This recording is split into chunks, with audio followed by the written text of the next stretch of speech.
ढेंकानाल जिलार कामाख्यानगर स्थित Jain Mishrilal Padmavati model school सप्तम वार्षिक उत्सव स्थानीय सारंगधर स्टाडियम ऑडिटोरियम हॉल टे अनुष्ठित हो जाइछि। विशेषकर कोरोना बाधक जो दीर्घ 3 वर्षर व्यवधान पर पारंपरिक ढंगरे वार्षिक उत्सव को मना जाइथिबारु समस्त अभिभावक छात्र छात्री और शुभेच्छु मानक मध्य उत्साह और उल्लास देखा मिलता। प्रथमे स्कूल छात्र छात्री तरफ स्वागत संगीत गान करने सह प्रदीप प्रज्वलन करी सभा कार्य आरंभ करा जायतिला। कामाख्यानगर एनएसी नगरपाल तथा स्कूल सभापति धर्मानंद परिडा सभापतित्व अनुष्ठित वार्षिक उत्सव में मुख्य अतिथि भाव पूर्त विभाग मंत्री प्रफुल्ल मल्लिक जोगदे कहते शिक्षार विकास हेले अंचलर विकास हेब। जो अंचल उन्नतमान शिक्षानुष्ठान गढ़ी उठी से अंचल विकास होगा सह सेठारे पाठ पढ़ी छात्र छात्री माने उच्च शिक्षित होगा सह देश विदेश में नाम रखिपारिछन्ति। यहाकू लक्ष्य रखी आज को 7 वर्ष तले कामाख्यानगर नूतन ढांचार इंग्राजी शैली पढ़ाइवाई शिक्षानुष्ठान निर्माण करा जायतिला। पिलांकर सृजनी शक्तिर परिप्रकाश पाई शिक्षक मानकर भूमिका अत्यंत गुरुत्वपूर्ण बोली अन्य अतिथि माने परिप्रकाश करथिले।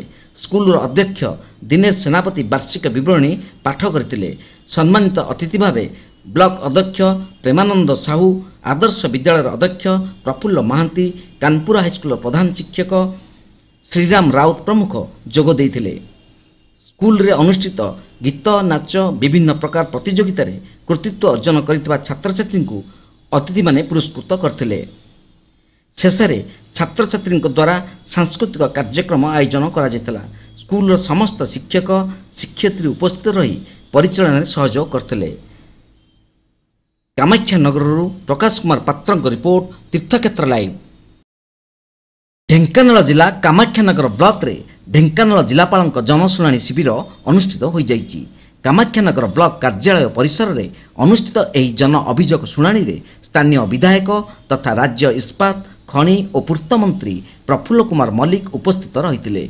जिलार समस्त विभाग अधिकारी मानकु कहिथिले जे लोकमानकर काम सठिक भाव में किपरि करिहेब से नहीं चेष्टा करंतु बोली कहिथिले।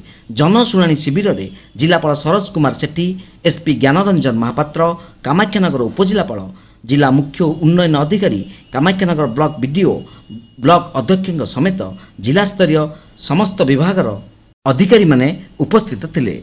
कामाख्यानगर उपखंडर विभिन्न पंचायत लोक मैंने आसीथिले। एही जन अभियोग शुणाणी शिविर को मोट 85 गोटी अभियोग पंजीकृत होइतिला। शिविर रे किछि अभियोगर समाधान होइतिबा बेले किछि समाधान करा जिबार प्रतिश्रुति देइथिले जिलापाल। कामाख्यानगर प्रकाश कुमार पात्र रिपोर्ट तीर्थक्षेत्र लाइव।